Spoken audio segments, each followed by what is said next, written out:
So this video is about this frequently asked question about how securities, how stock in our case are created. And this video is going to explain that in a simpler and in a very short fashion. All right. So market mechanism. Let's start with the stocks, how companies are owned, right? That structure about the ownership. So companies can be divided into two categories. One is the companies that a few owners, they still own it. That's called privately held. And then they do an IPO, and that allows the company to be publicly traded, right? So IPO is initial public offering. It's a process by which companies go public, right? Issuing securities, it can happen in multiple steps. The first time a company issues stock through IPO or any other process, it's called primary issuance. And then if they feel they need more funding, more financing, then they can do secondary, tertiary offering, but it's not really recommended. And the reason is the moment a company does a secondary offering, which means they're offering some more stocks than what they've done previously, what happens, it dilutes the existing stockholders' part or the ownership. And that results in the stock downward movement, which is obviously not good for the existing stockholders. So the process, the way it works, right? So companies at some point decide to do an IPO. Now, it used to be in my heydays, if I were to say that, like when I used to work in the investment bank, the IPO used to be something that came after a company has performed for a long period of time, remaining privately held. But in last 10 plus years, companies have started to go public much earlier, right after their initial startup phase. So what the companies do, they hire a number of advisors, financial, legal, accounting advisors, and they kind of create a data room, and they open these advisors to come in and check all the things, and based on that discussion, they decide how many stocks they're going to issue and what the price is going to be. Now, I'm going to explain the pricing bit just in a moment. And once they put it out, then investors apply for the shares. And then once the IPO process ends, that's when it's available, the stock is available. And then you check how the applications look like. And usually at the time of right after IPO, you want your offering of number of stocks to be subscribed, fully subscribed. And in most cases, you find oversubscription.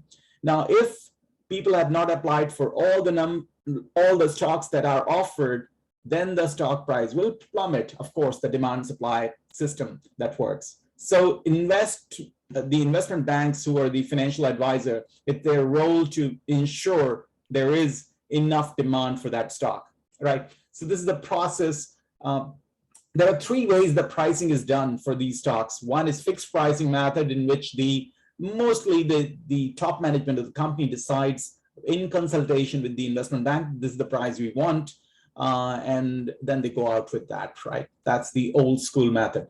The second book building method is the most common one, in which the reason you pick an investment bank is because they have network of investors, right? So these guys, they go out and they hold consultation with all the big major investors, typically the institutional investors, the mutual funds, and ask them how much price they are going to pay for a stock, right?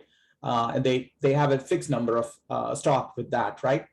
So this number comes from the overall valuation of this company from these big investors. So financial advisors do share a lot of important information about the privately held company, right? So what happens before IPO, a lot of that information is not available commonly. And so these investors, they get to see, and they go back and they do the calculation and they come back with a price, right? So the investment banks or advisors, they collect all these different prices, quotations, and on the basis of that, this is the book building, right? They come up with a price that they think the market would be happy with, right? In most cases these days, you find there is a combination method, which includes the fixed price method and the book building method, both. So that's the way. Now, why do a company wants to do an IPO? It gives them a credibility in the market, right? It's an respectable thing to be. Traditionally, it used to be, at least, right?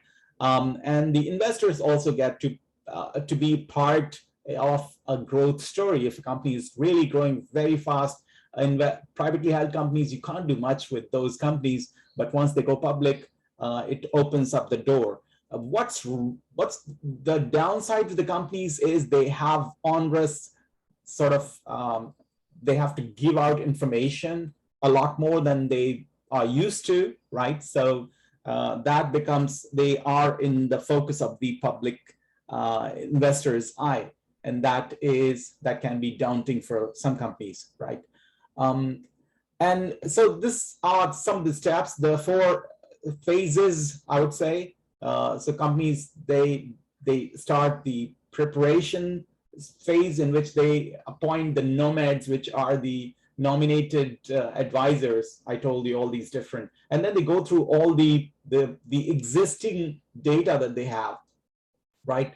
And on the basis of that data, once they put out as a data room and they open it, then the due diligence teams arrive, the accountants, the legal due diligence. If there have been some problem in the past, you want to account for everything that has happened so far. And they also want to ensure the corporate governance part is on the right track, right? Because privately held companies, they have a lot of flexibility in terms of how people behave, how the management structure works. But once it goes public, there are a lot of pressure of the investors that they have to take into account.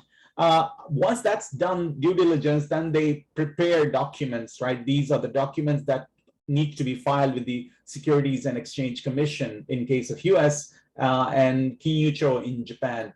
So the authority that approves these listings in the stock exchange, right? So they also, the company and the advisors, they also prepare IPO research for the company based on the interest among investors. And once that's done, then they do the marketing and admission, which basically they do a lot of road shows. They create these awareness about the company, about the stock, especially for companies that are not so well known.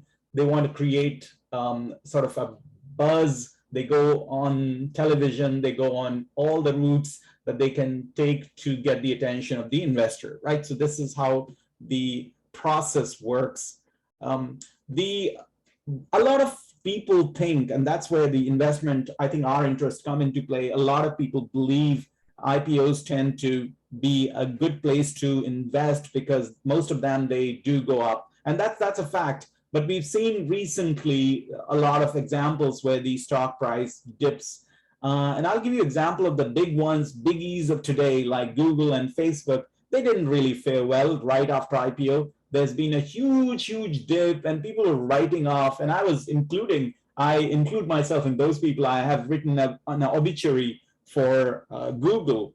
But look how flat you fall, right? Talking about expertise, right? Doesn't work. So yes, it's case by case, as we say with everything else. But yes, based on research, the existing research in different markets, yes, there is an upswing that you see after IPO, because the advisors, the financial advisors, they tend to be a little bit more cautious and conservative in pricing the stock, because the holy grail is oversubscription, right? So if there is too much enthusiasm at the time of IPO, what that does is, because not everybody can get their stock that they've applied for. So what happens, that pent-up demand results in the stock price trading upward, right? It's very straightforward. Now, there is a lot of Mr. IPO, Jay Ritter, who's professor at the Florida University.